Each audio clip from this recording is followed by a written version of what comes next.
Hey guys, welcome back to my channel. I just wanted to share this speech from the rally in Princeton for the March for Our Lives on March 24th, 2018. I really just wanted to share this because I thought it was really moving.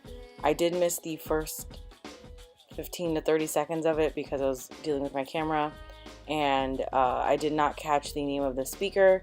I do think that his story should be shared, so that is why I am sharing it with you guys today. I hope you guys enjoyed this, and if you do know the name of the speaker, please comment it down below so I can give him credit. Thank you so much for watching, and I will see you guys in the next one, and I will be back to my regularly scheduled powerlifting videos. See you guys soon. Bye!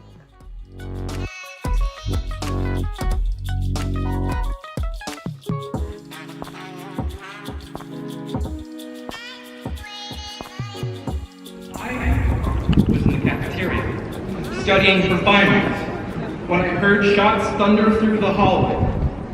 My friend chuckled and asked if I thought it sounded like gunfire. The words left my mouth before I knew what I was going to say. Yes, I ran for cover.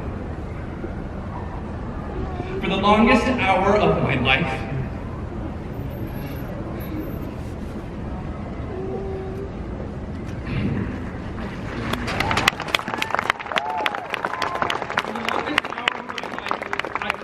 in fetal position, frantically texting my family and friends that I loved them and that things would be okay without me. The fire alarm blared as the library of my school caught fire. I clasped my friend's hand in a desperate attempt to stop hyperventilating. I was 18, and I felt the ceiling of death hover over me. This wasn't how it was supposed to end, I thought. I hadn't even gotten into college yet. Hours later, when I escaped school, I ran past a dozen SWAT officers with my hands up. I later learned they had built a human shield so that I wouldn't see the trail of blood behind them. I cried and I embraced my friends as we emerged from the school.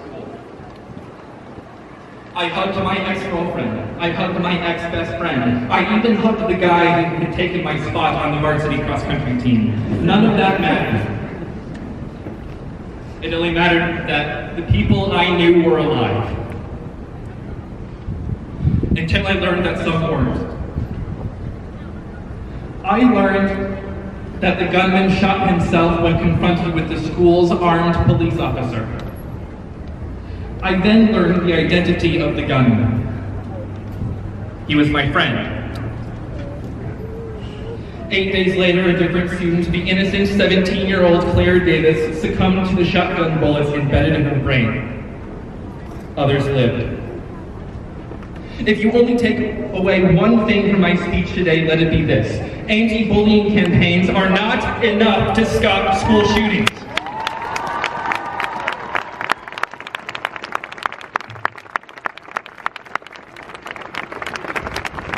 The shooter at my high school had half a dozen close friends and many more acquaintances who liked him. I was his friend. We hung out and talked politics and girls and ate hamburgers. This is not the case of some outcast taking out his deserved rage on his bullies. It is the case of an unstable, manic teenager with access to a shotgun.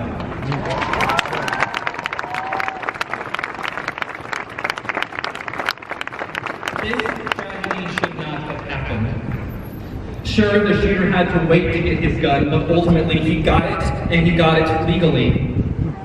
The clerks at the local hunting store had no reason to turn down his money. Until recently, I blamed his ability to buy a gun on poor execution of the law.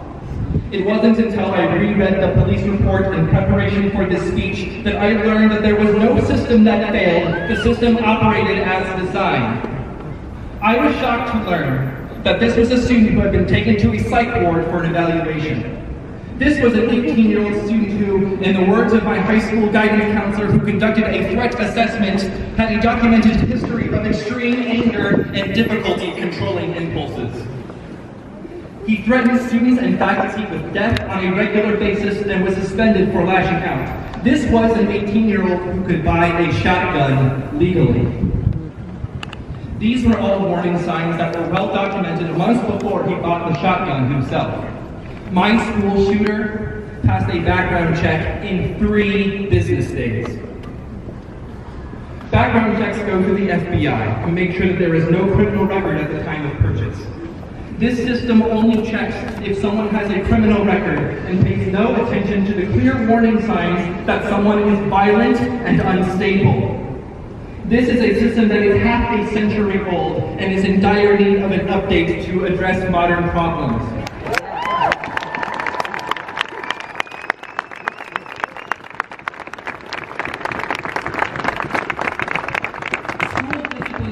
Disciplinary records are not shared with the National Background Check Database. Psychological checks are not conducted when a teenager buys a gun. If any of these checks were in place, my high school may have had 2 more seats at my graduation. I now know that I owe my life to the armed police officer stationed in my high school who confronted the shooter. The shooting in my suburban high school was ended as the result of the actions of Deputy James Englert, who confronted the shooter. It could have been so much worse.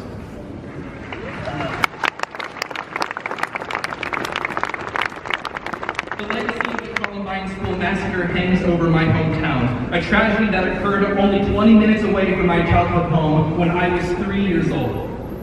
The shooting in my high school was inspired by it, but so were the laws and practices that brought it to an end swiftly. Since the massacre, every high school in the state has a sworn police officer in the school for the express purpose of stopping the shooting. They are armed with extensive training and a gun. Let me be clear, stopping a shooting is not the job of a teacher. Yeah!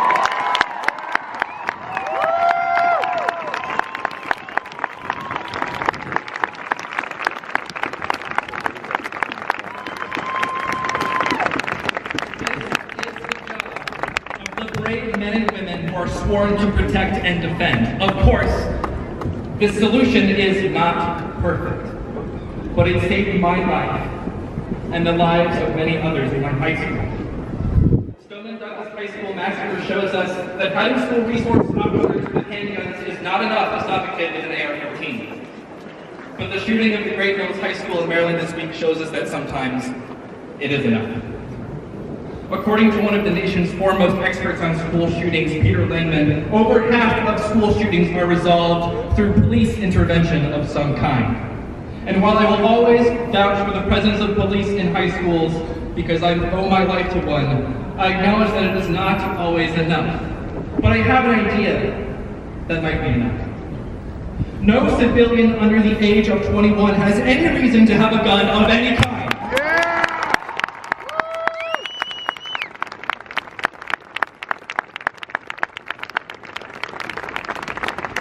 Guns are not toys. They are machines designed to kill. For some reason, we don't treat them this way. For some reason, the burden of proof on the background check system is to prove why a civilian should not be allowed to buy a gun. Instead, a person should have to prove that they are stable enough to have one.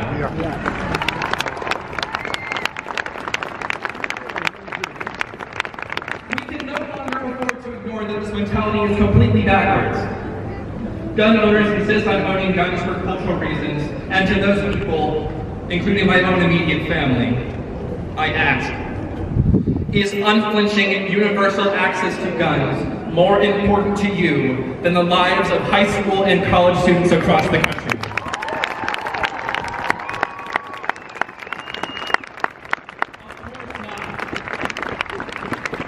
And most Americans agree. It's time to make a change. Enough is enough.